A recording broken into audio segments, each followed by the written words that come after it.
Hi everyone, my name is Rachel Bosenberg. I'm Associate Curator here at the Anchorage Museum. And while I did not work on the Triennial as the curator, I was the curatorial liaison for our juror of this Triennial. So the 2025 Alaska Triennial is a survey of Alaskan artists, and to be considered for it, you either need to be an Alaska resident or live in Alaska for 6 months out of the year. And folks submitted. We had applications from 222 different artists, and then from that grouping, it was winnowed down to 47 artists that we have here in this gallery. And we returned to a blind jury format this year, and that blind juror was Mary Bradshaw. She's the Director of Visual Arts at Yukon Art Center in Whitehorse, Canada. So it was fun to have a different perspective, someone who's not from Alaska but still knows the northern climate.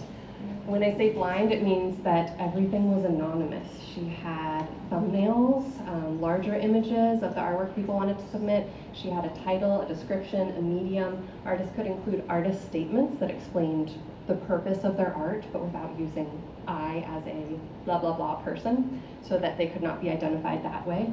And then she went through and chose 47 different artists to feature in this. She said as she was reviewing everything, a sense of place really stood out, and you can see that as you walk through. There are very distinct references to Alaska or similarities to Alaska. And then as she was walking through it for the first time, because this was all done online, but as she walked through it for the first time, she was amazed by the color and texture that you really just can't get with an image that's on a screen. So as we're walking through and listening to people talk, look around occasionally. Speaking of listening to people talk, we will hear from 3 artists tonight. We have Melanie Lombard, Joshua Demain, who's in the back there, and Emily Sullivan. And they will each speak for about 10 minutes, and then we'll do a little Q&A so you can ask questions when they're done talking, and then we will walk along to the next person. Hoping to finish by 6:30, if not a little bit earlier, and in case I don't mention this at the end, the front entrance off of C Street is going to be locked and armed because the museum closes at 6. So make sure that you exit through the 7th Avenue entrance. That's the one that's off of the atrium. And I can walk down there with the large group when we're done. I'm also probably going to forget to introduce everyone before they talk, so I will do it for sure with Melanie because I'm remembering it right now. Melanie Lombard's work explores the intersection of natural imagery and abstraction through the creation of experimental cyanotypes. By working outdoors, she invites the environment to play a role in her creative process, fostering a collaboration that embraces the unpredictability of the natural world. Her practice is rooted in the therapeutic potential of art, and she finds solace in the unexpected results that emerge from the process. Would you like to stand right here? Sure. Okay. I'll just pass the mic to you then. Okay, that was it, what Rachel said. So hi, thanks for coming everybody. So I grew up in Alaska. I'll tell you a little bit about myself first. I left when I was 18, and I lived in California for a long time, where I went to Mills College in Oakland, and that's where I studied painting. So originally I've been a painter until about 5 years ago. I taught myself the cyanotype process. So cyanotypes are a process of combining iron salts, water-soluble iron salts with water, and they become photosensitive. And then you can paint that photosensitive chemical onto lots of different surfaces. In this case, I used water. And I love experimenting with the process. I started out just making contact prints, but so let me back up. So these are contact prints of Devil's Club. So Devil's Club leaves in the summertime, I really just, I'm moved by like how much presence they have. You know, they cover the whole forest. I kind of think of that plant as like the queen of the forest. I just, you know, and the smell and the way that they blanket everything, and so I wanted to get a sense, or to convey a sense of that sort of presence, and also the kind of reverence that I feel towards them. So what I did was I used I used the chemicals. You can print on dry or wet chemicals. I did a layer of dry and a layer of wet, and the way that can affect the exposure time.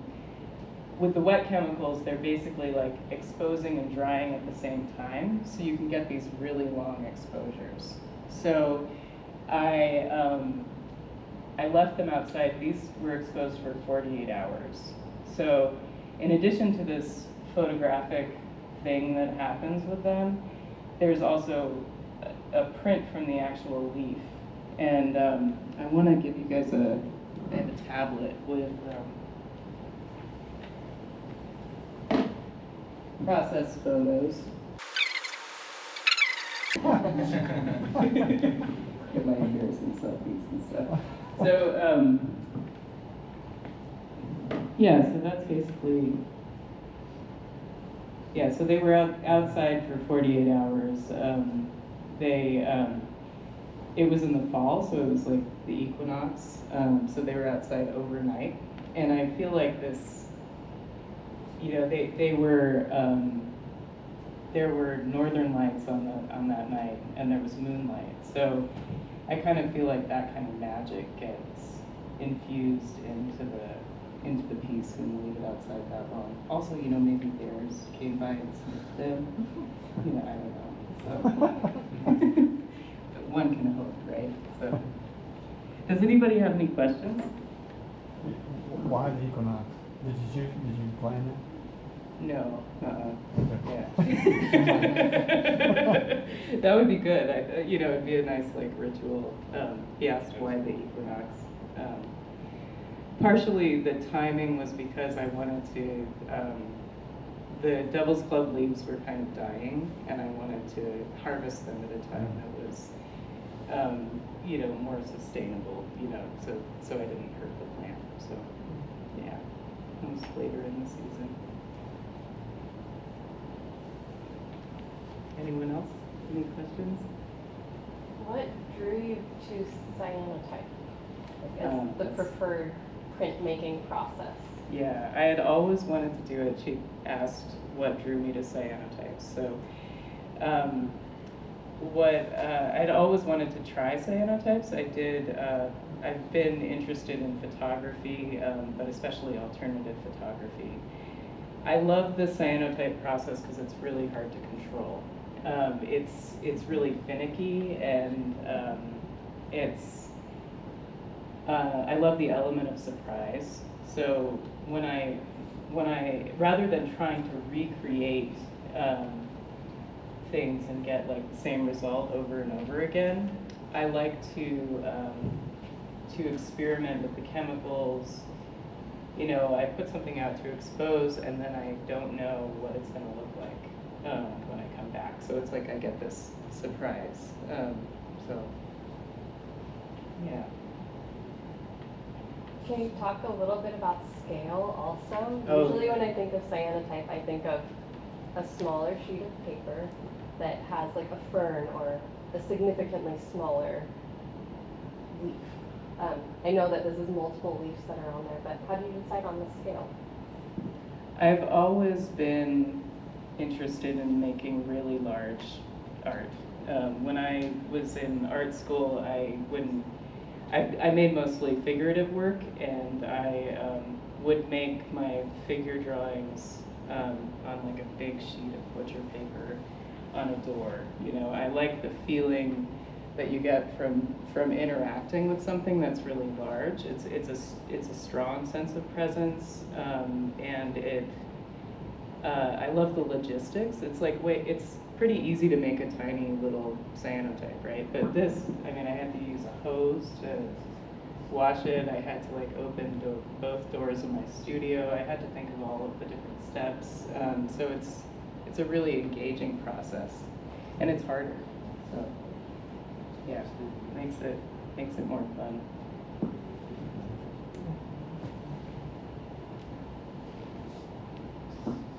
So is the chemical process occurring under the leaves or outside the leaves? So is it the blue or the white that is the chemical process?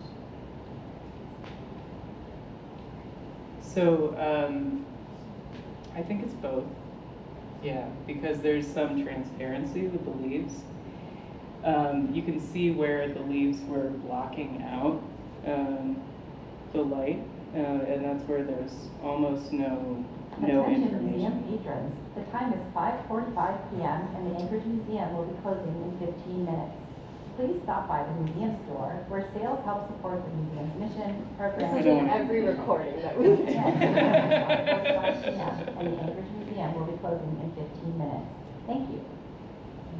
It's done. Okay, so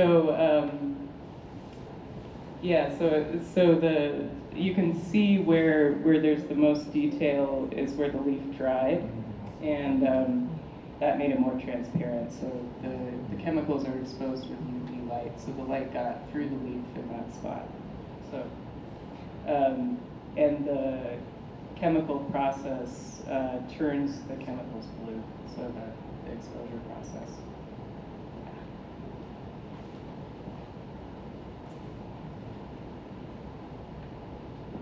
If there aren't any other questions, I have one last one for you. Oh, Do you have any recommendations beyond art, but like favorite podcasts, favorite books, movies, TV shows that you've watched recently? I always think it's so interesting to hear what is inspiring people outside of their art practice. I have to think about that for a second. What is inspiring me? Or it doesn't even have to be inspiration, it can just be what brings you joy. Well, I'm really inspired by poetry. I think one podcast I really like is the Slow Down Show, and I love the poetry on that podcast. I love to print poems and just carry them around with me or put them up on my studio wall. I feel like poetry and art making are really complementary processes, because it's about, connecting with your emotions, seeing things in a different way, in a more complex kind of a way. And yeah, so slow down. It's also really relaxing. It's only 5 minutes.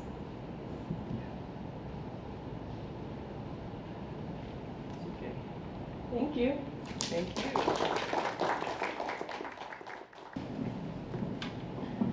Okay, Emily Sullivan is a photographer and writer focused on outdoor recreation, environmental wellness, and community empowerment. She's a backcountry ski athlete and a community organizer for climate justice, Arctic sustainability, and land issues in Alaska. Emily approaches their work with an intersectional lens on climate justice and reciprocity. We have 2 videos that will be rotating through while Emily's talking. Thank you. Hi everyone, I'm Emily, and yeah, as Rachel said, I currently am primarily working in the formats of filmmaking and photography. I'm also a writer, and I have a Bachelor of the Fine Arts in Sculpture and Extended Media.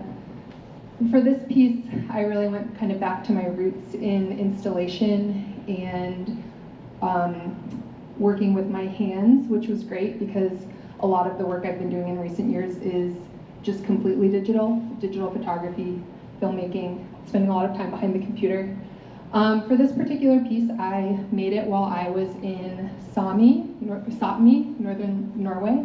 I was there for an artist residency with my friend Danielle Stickman. I currently live here in Anchorage on Dena'ina lands, as well as Danielle, and we both work in Arctic conservation and spend a lot of time in the Arctic in Alaska, both working with communities as well as making art. And so we applied together to go to this artist residency and do the same in Norway. And so Norway was, let's see, the fourth Arctic location, I guess country, for lack of a better, I don't know, what are borders, but the fourth Arctic place where I'd gone to make art, and the first artist residency I'd ever done. So I had a lot of time to sit and just get weird. I went in thinking I would make photographs, and I did. I brought a film camera. I tried to slow down with my photography and spend a lot of time with that. But I was really struck at how different northern Norway is from the Arctic in Alaska. So we were at 70 degrees north, which here is like Kaktovik, Alaska. In Kaktovik, there's no trees, there's no plants higher than this, there's no like big bushes. In 70 degrees north in Norway, there's huge trees, and it feels like Southeast Alaska. It feels like a fjord setting with Devil's Club and all of the different like large brush that you would see here. There's birch trees. It didn't feel Arctic to me, which really just kind of got me like thinking like what is Arctic, and it's everything, right? Like it's everything from what we saw there to what we see here in the north. But I spent a lot of time kind of just thinking about the contrast as well as some of the similarities between the Arctic landscapes I'd previously been in. Before we started our residency, we had spent some time getting acquainted with the place. We went to, like I said, this is Sapmi, so it's Sami lands on northern Norway, and we went to the Sami Cultural Center, and while we were there, we saw an exhibit. This was before we had started making work. There was a placard that read, "Human spiritual and physical connection to the area they live in contains more than what the eye can see. It contains the landscape itself, the sky above, that which is below the earth, and everything which contains all of this." And I read those words and I just like couldn't stop thinking about them. It felt really familiar to a lot of the things I've learned, especially from indigenous peoples in Arctic Alaska, about belonging to a place and what that means, and also what connecting with the earth means and what we see, what we don't see, but what we feel when we're in these places. And so those words just kept kind of going over in my head, and I was walking around on the beach, and I was seeing these beautiful pieces of kelp seaweed. They were just gorgeous. Like you can see the texture in this piece here. And I was just collecting seaweed. I was collecting reindeer hair. I was collecting like whatever. I was just like, I'm gonna make something. I have all the time in the world, and I have a studio. Like I haven't had that in ages. So I went back and I dried some seaweed and I started trying to embroider on it, but that didn't work. Danielle was kind of laughing at me. Danielle is a beadwork artist. She was like doing these beautiful beadwork. She knew exactly what she was doing, and I was like drying seaweed and like poking it with a needle. But eventually I figured out that I could embroider on seaweed, it just had to be wet. And so this is hand embroidery on kelp. The quotes obviously come from that quote that I read from the Sami cultural exhibit. And as I worked on the seaweed, I mean, each piece took me probably, I don't know how many hours, but it was like 3 days to make the two pieces. The seaweed is not like fabric. It wanted to be just the right amount of moist. If it was too wet, it would tear. If it was too dry, it would tear. If I pulled the string too hard, it would tear. And this is like, I'm really a perfectionist, so for me this was like a really frustrating but also beautiful process. Like I got so enthralled in it that these hours were like passing by and I had no idea. And then the other challenge for me was figuring out what I was going to do with this seaweed, because I knew it wasn't going to last, right? Like as soon as it started to dry, it would shrink, and then I knew it wasn't going to last. I'm also like somebody who holds on to things, so this was like a bit stressful for me. How am I going to document this? What am I going to do with it? Does it mean anything? Is it worth anything? And I started taking photos of them, and then I decided that they really needed to be videos, because seeing the pieces on the landscape and interacting with the water that they had come from just made a lot of sense. And this is the piece I made first with this, like, I loved this, like, 3 strands of seaweed attached at the end. But when I documented it, it was not on the beach that it came from, and something didn't feel right. So this is the second piece I made, and that first piece, I took the photos, I made the videos, and like, I'm glad I did it, but something felt wrong. So the next day I finished this one, and I was like, what am I gonna do? I rode my bike to the other side of the island where I had collected this seaweed, and I found this beautiful little tide pool with the motion. And if you get a chance, you can listen. I didn't have a fancy microphone or anything, but you can hear like exactly what I was hearing when I made these videos. And this felt just like right to me when I saw it. I felt like relief. It was like, this is where this seaweed came from, and this is where it wants to be. So this one, it just had that like natural feeling that kind of worked for me. This one, I don't know, something about it not being where it came from has always kind of like felt a little bit off to me. So I just think that's just kind of interesting. It's something I never would have thought of. By the time I made the other one, this one was all dried out and shriveled and was never going to work again. So that was a really fun process for me and something way outside my comfort zone, working with these pieces of material that just change really, really easily and were unpredictable. I'm still obsessed with seaweed, though I don't have as much access to it here. So I was really excited to see this piece next to mine with the dried halibut skin. There's like something similar about the texture and the way it looks, and I really want to play with drying and preserving seaweed in a way that could be sculptural. So I walked away from this residency with a lot of inspiration for going back to my roots in working with my hands and getting a little bit more sculptural with my work. So, any questions? When you were done with it, just crumble pieces, or did you weird and preserve them all? So I couldn't travel. I mean, maybe I could have traveled with these, but I chose not to try, which was also hard for me. But the first one, like I hung it, there was a boathouse near our studio we worked at, and I hung it on the boathouse and it dried up, got really shriveled, and actually it was really beautiful when it shriveled. So I took photos of it then, but it wasn't as, the motion wasn't there at that point, but I could show you the photo later. It actually was pretty cool. And then we left the day after I made the second video, so I didn't get to see that piece, but I asked the woman to like send me some photos, and I never saw any, so I should follow up with her. When you're doing the stitching, and you were talking about how it would dry out and become unworkable, was it kind of just like a race against time while you were doing the stitching, or were you able to rehydrate it kind of throughout the process? And I figured out how to rehydrate it. So both of these took enough time that I needed to walk away from it many times, and in fact had to sleep and come back the next day to finish. So I ended up putting the piece down on a workbench and covering it with wet paper towels, or just like drizzling water on it, and it was fine if it got really wet. I just couldn't sew on it again until it got a little bit drier, because once it got really wet, that seaweed, it was interesting, it would like tear if it was too wet, or it would tear if it was too dry. But yeah, I had to figure that out. Did you have experience with embroidery before that? Yeah, when I was in art school doing sculpture, I mostly did like installation work, but I did a lot of fiber arts at that time. I did a lot of video work at that time too, and projecting. I would make something and then I would have like a projection behind it, and so this was kind of nice for me to go back to a little bit of those practices. I hadn't embroidered in years when I made this, so that was fun. And I only had thread. I wouldn't have brought it with me. I only had thread because Danielle, my art partner, she had it for her beadwork and needles. You kind of already alluded to this, maybe what else you could do with seaweed, but is there something, if you're like, okay, if I had it for 6 hours, is there something that you actually dream of? So you phrase that better. With seaweed? Yeah. Well, so I actually was like doing all this research while I was there about like, can you cure seaweed? Like, can you? And there are some people who have, but they're like sort of secretive about their process.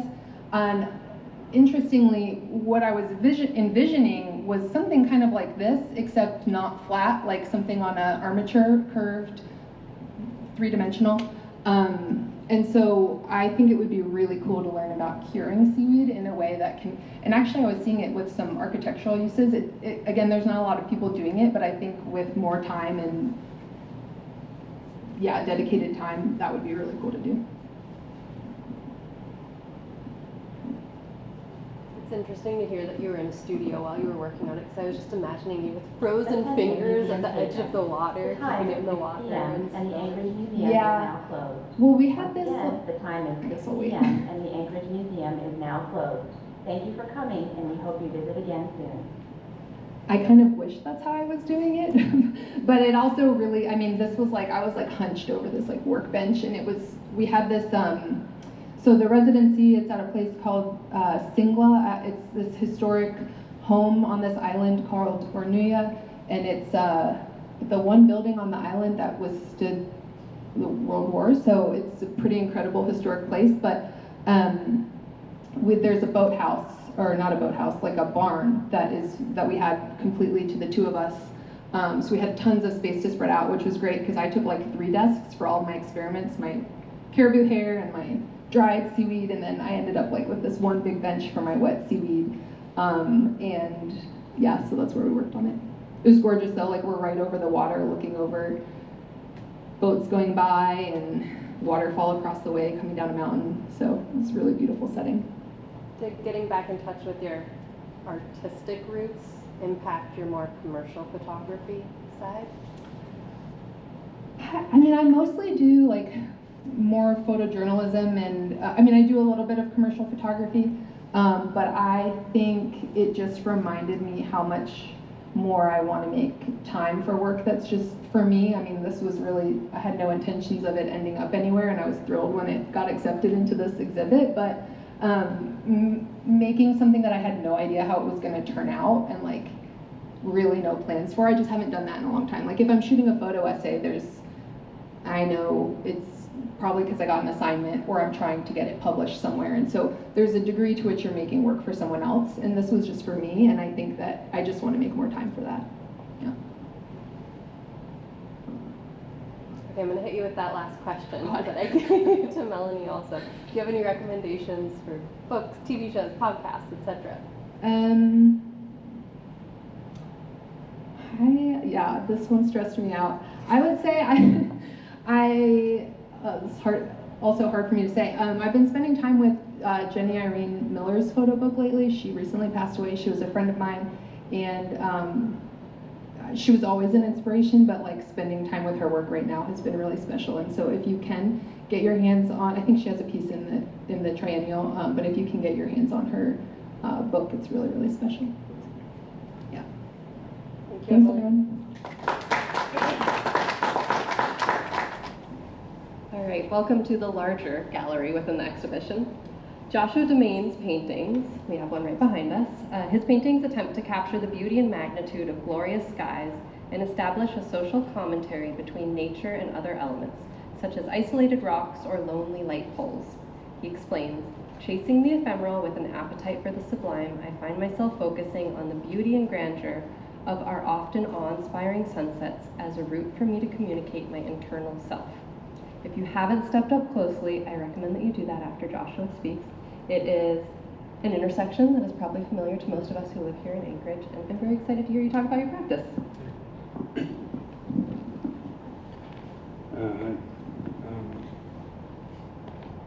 We can move this also so you're not tripping.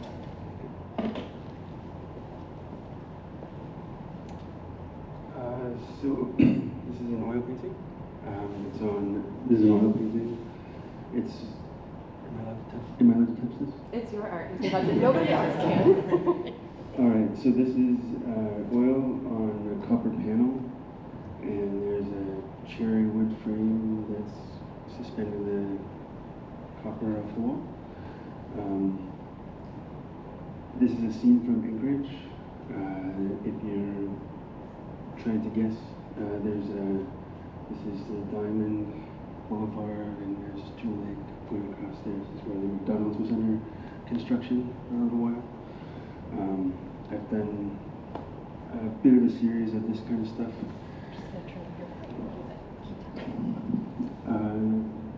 Because I live in the area, and so I've been kind of fascinated by this location and the sky and the scenery. So I guess I like to paint what's close to home. So I don't always paint. I mean, I do drawings and lots of other different sorts of art stuff. Working on a collaboration right now with my friend Yulia. We're going to have a show in June at the International Gallery. Anyway, so when I paint sunsets, I'm really just kind of in awe of the mighty grandeur of this natural existence. I mean, we're like on a rock spinning so fast and hurling through space. I mean, just orbiting around a massive ball of flames. It just blows me away what all is happening outside of my latte and my truck.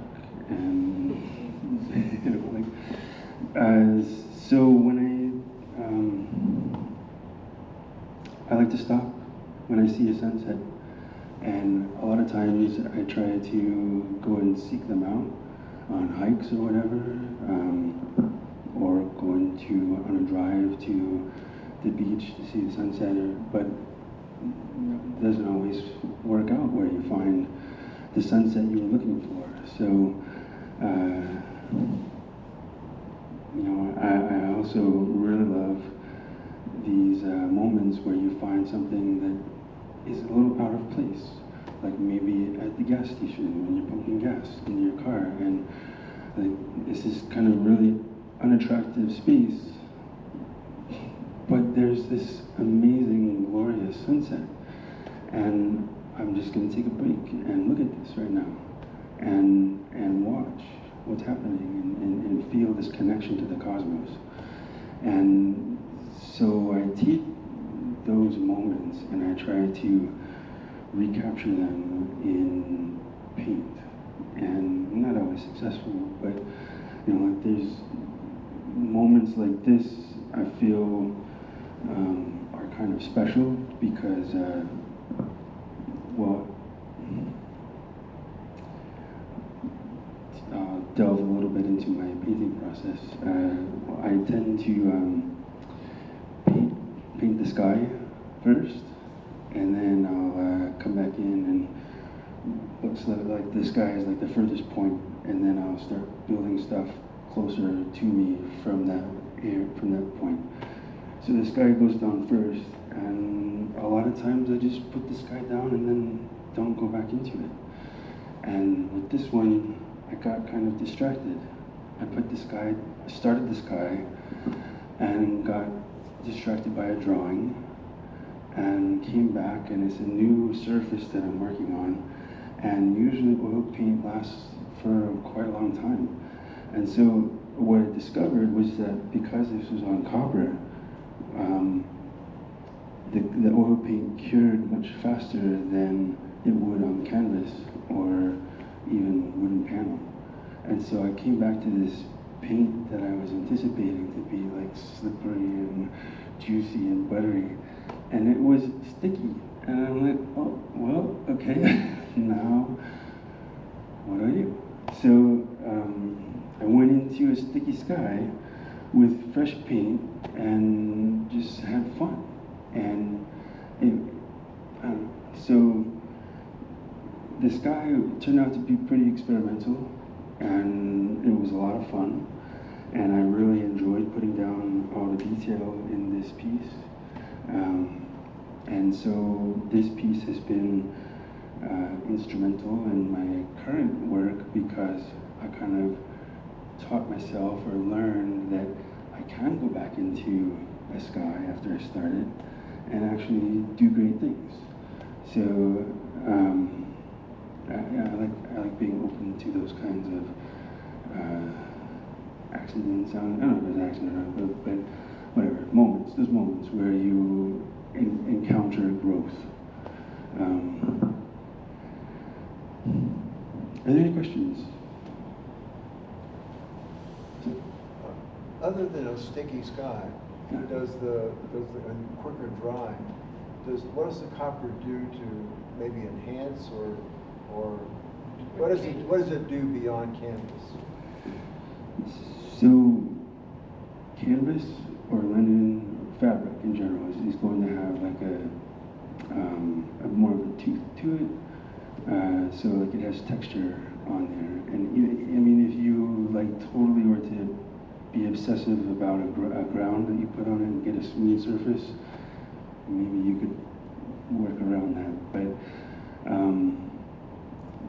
typically you're going to encounter some texture on fabric, and that's fun. It's got its own unique sort of properties. But this, the copper is very just like ultra smooth. So there's no resistance when pushing the paint around on the surface. I didn't treat the copper with anything, just straight paint on metal. And so the paint definitely binds to the metal, but it, it has to cure first. So until then, I have this like buttery, goopy paint to play with on this smooth surface, and it just flows super, super well. And there's no real bounce from that you might have on a canvas. It's just, I don't know, it just was a really enjoyable kind of unique experience. Was this the first time you painted on metal? On any kind of metal metallic surface? This series was the first time on metal, yes. So, I mean, I've worked with metal before, but I didn't paint on it before. So, I mean, I've painted on other surfaces, like I deviated and did a series on cherry panel and stuff. And so I've worked on wood and canvas and different things, but this was the first metal experience. Is there a reason you decided to try that for this? I was looking for something new, and I previously I had done I've done printmaking in the past, and then I think last year was that I did a mezzotint.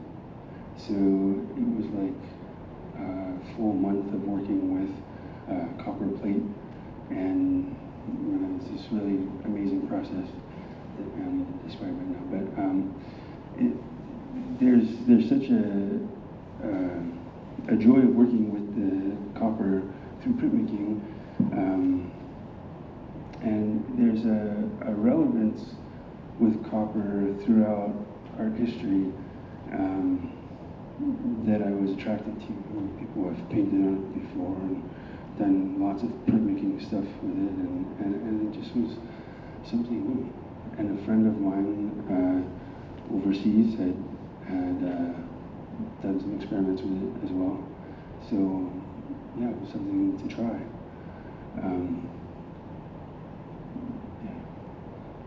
So, any other questions? What's your pre-painting process? So you said sometimes you're putting gas in your truck, you stop, you see this beautiful sunset. Do you take a photo and then you recreate it exactly the same, or do you take a sunset that you saw and then you paint an intersection that you like, or are there sketching involved also? I typically work from photographs. So I don't like to be like so stuck on the camera that I can't really enjoy the moment. So I definitely make the preference is to enjoy the moment. But if I have an opportunity to take a photograph of a beautiful sky, then yeah, of course. And I collect these photographs, and then I'll approach them in the studio, and I tend to go for sort of a naturalistic approach towards realism. So there's, it's not photorealism, it's just, I don't know what it is. Like, there's like some expression stuff going on there, some impressionism stuff going on there, but it's like trying to convey this image of reality, so whatever that is.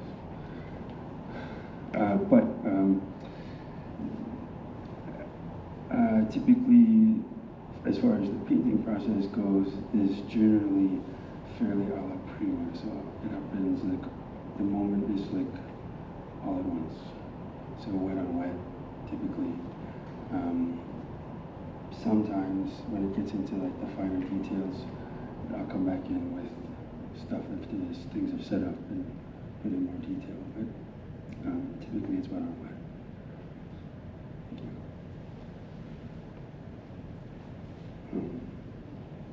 If there aren't other questions, I'm going to throw that, do you have a favorite book, podcast, TV show, etc. question at you.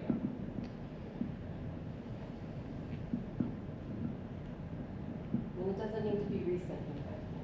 And you can pass also, there's no pressure. There's a poet, I always struggle to remember her name. Liv Lang, I think the name is. Like, I don't remember. But she has like a number of books of poetry. A lot of it is like love letters, love poems, whatever. Sappy stuff, but very inspirational.